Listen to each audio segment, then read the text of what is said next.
10 ideas that will blow your mind about the origins of humanity.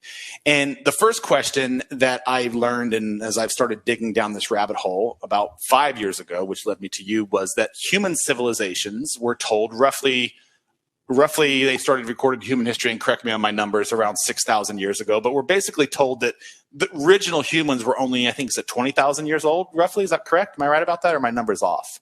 Well, it depends on if you're talking about how they talk about like the pre-Homo sapiens sapien, like getting into Denisovans and a Neanderthal.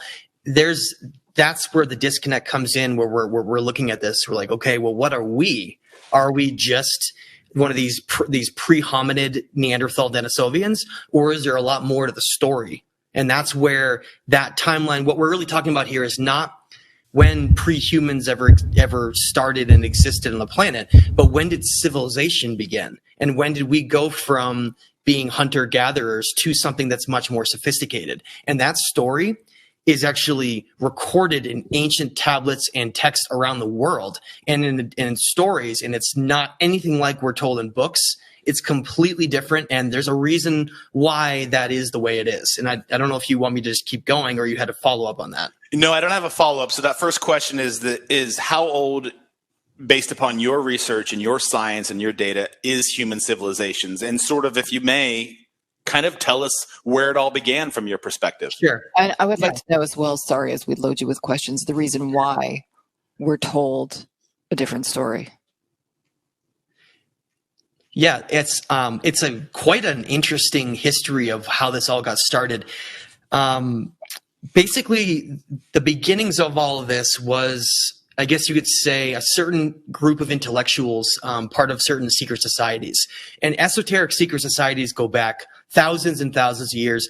Some of the first ones we know of were in Babylon, and they were part of these groups that were priests and high knowledge individuals that knew a lot more than the rest of the population. And they realized that one of the biggest threats that could exist is us truly understanding what we are and how significant we are to the planet and the universe, and so much more than we know. And all of that information, though, is not just someone's perspective.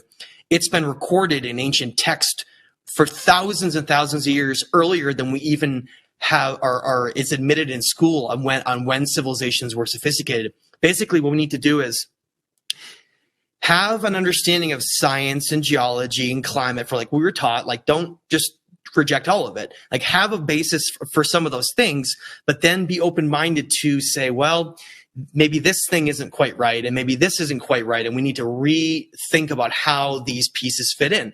And I just want to give a brief example of that before I talk about where civilization started. In school, I remember being very almost depressed with the idea that we're just this advanced ape that somehow through Darwinism rose up through survival of the fittest, and here we are just sort of conquering our world, and that consciousness was being derived from the brain. And that's really what school teaches us. Now, the thing to mention about school is that the entire education system in the United States was developed by the Rockefeller Institution. Now, there's a curriculum that was basically developed where this is how you have to talk about biology, you have to talk about history, you have to talk about all these things have to be in this laid out format. And if the teacher was to be like, well, wait a minute, I don't know if I really fully agree with that. And if they were to try to not teach that same version, they would lose their license. They would not be able to teach. And so what you have is really and I know there's some amazing teachers that are out there that sort of push the limits a little bit and get people to critically think a bit. I know that does exist, but it's not the norm. Typically, you have a teacher that's just spouting off this regurgitated information that's the same as every other teacher. And that's why people have that curriculum is so well established. Well, that curriculum was very carefully decided. Okay. And that's the biggest point that needs to be understood here is that if you have a system of a society where people are doing all the various jobs that we're doing and we're living this various life, we have to have a perspective that goes from, well, what are we? What is consciousness? What is our significance here? And that plays into the entire scheme of how we view reality. And it plays into our understanding, well, okay, if we're just superior to to all the animal kingdom, and we've gotten here just by being like super smart. And some people think like, eating a bunch of magic mushrooms and all of a sudden like some apes thought up of new things. No, that's not what this is at all. There's a whole nother dynamic that we're going to get into, and I don't want to start with that because I think when we get to number 8, on the top 10, we get to number 8 is really when we're going to get into that conversation.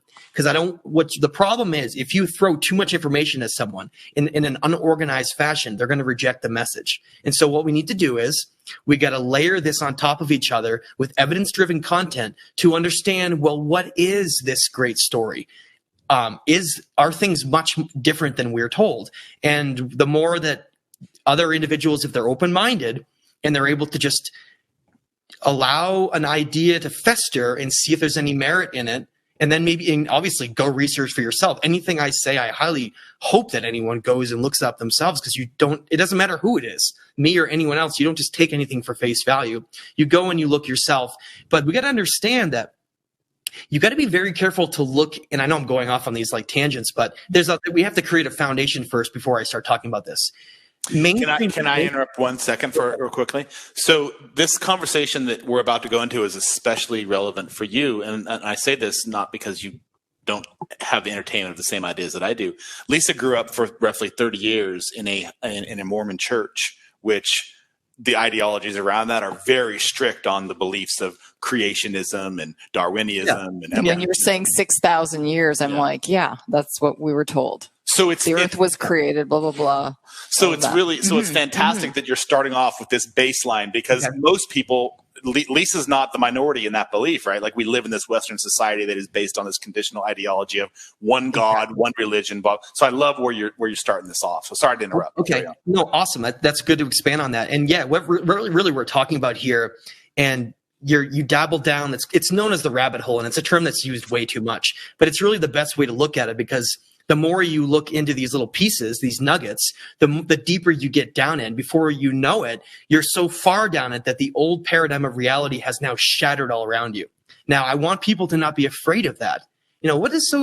Why are people so afraid to entertain a new idea? If anything, you're going to feel a lot better when you're listening to him about to tell you about who we really are, because it's going to completely go against the mundane version that we're told. Even certain aspects of religion and Darwinism combine to create this very false narrative on who we are and how far back our story goes and how amazing we are. We are, and that's one of the highlights and the emphasis of this whole show. And that's the reason why the entire Education Institute, which is basically a conditioned mind control, has been created, because people, if they knew the truth of what we are and how significant we are to the entire cosmos, they wouldn't want to do mundane jobs. These jobs where they're going and they're working all their time, and then they're coming back and having these little snippets of free time, and then they realize like their whole life has been wasted. And I know that the pandemic has caused people having a lot of free time to start questioning that. And I know that's happened a lot of places around the world where people have all this free time. All of a sudden they're like, what have I been doing? And they start reevaluating their life, what happiness is, and what we could be doing here instead. So I know that goes off on all these different directions, but so let's lay down some foundations, okay? The foundations to lay down is, we're told in school that human civilizations emerged 6,000 years ago in the Fertile Crescent of Sumer. Now, that's the area of Iraq, Iran, Syria, that whole area, which has like been in conflict for years and years and years, right? And subsequently, you can't go in there and excavate anything on an archaeological dig, which is very interesting, that we may get into that to talk about as well. Because that really, even though that timeline of 6,000 years is very inaccurate, it did begin there. But it began there much earlier than that. And the idea we're going to get across here that I want people to understand is, instead of a linear timeline, okay, instead of thinking, okay, we have primitive hunter-gatherers that are traveling around the world and they're all independent, and then all of a sudden, boom, civilization comes up 6,000 years ago, and then there's one linear civilization that then builds off of each other, and here we are, the most sophisticated. Tear that whole thing down, throw it away, and just imagine for a minute what I'm about to tell you. Try to have an open mind and understand that Instead of one linear timeline of a rise of civilization to where we are now, think about it more like civilizations have risen up from various influences that we'll talk about, and then fallen, and then risen, and then fallen at least 3, 4, maybe 5 times. And that is an incredibly important point to get across. Go ahead. So I just want to recap what I just heard you say. So what you just said is that civilizations, humanity as we know it, and we live in this little bubble of, we're told 6,000 years or whatever. You're saying that the species of humans have existed before, or some version of hominids have existed before in a completely different silo and time period that was wiped out 3 or 4 times and started anew roughly. Yeah, but not primitive though. That's the main point of this. Yes, hunter-gatherers did exist. I'm not saying that didn't, but something happened. There was a moment in time when certain knowledge and information was put into those civilizations, and then you saw rapid rises that came out of nowhere. And then certain cyclical disasters have occurred on the earth. We'll get into that in later number down the line here, that have been so severe that has literally destroyed those civilizations, caused them to all their knowledge to be almost wiped out, and then another civilization has had to build off of the remnants of that and then try to rise again. Now, every time that those falls have happened, it's the opposite of what we think. It's not that we've gained more, it's that we've lost more every time. Now, I'm not saying other civilizations were on the technological level with fast computers and cell phones and cars like we are now. We're talking about sophistication and knowledge on a completely different level, okay? And that was a perfect example. Why don't you go ahead and bring that up? Okay, this leads exactly into what we're talking about. What you're seeing on the screen, this is in South America. This is Machu Picchu, right? A famous place that most people have seen.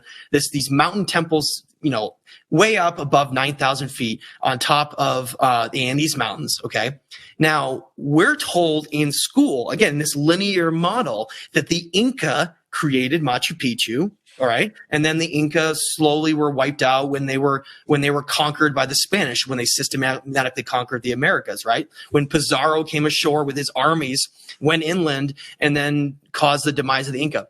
Completely wrong. What we're looking at right now, and notice on the screen the different building styles. That's what I want to present to you. That's why as we talk about this, the civilizations that we're going to be talking about are called either the lost civilizations, the master civilizations, or the megalithic civilizations. And megalithic means very, very large stones, okay? Now, I want to just really quickly add something to this. Imagine what would happen right now if our civilization got hit by a catastrophe, like a coronal mass ejection from the sun that blasted our planet and caused massive tectonic shifts, and basically it wiped out our entire civilization, right? With tsunamis and just boom, volcanoes, and we were all wiped out, everyone, except small groups of people in these isolated pockets around the world. What would survive our civilization? I want everyone to think about that for a minute. We live in a civilization with these pretty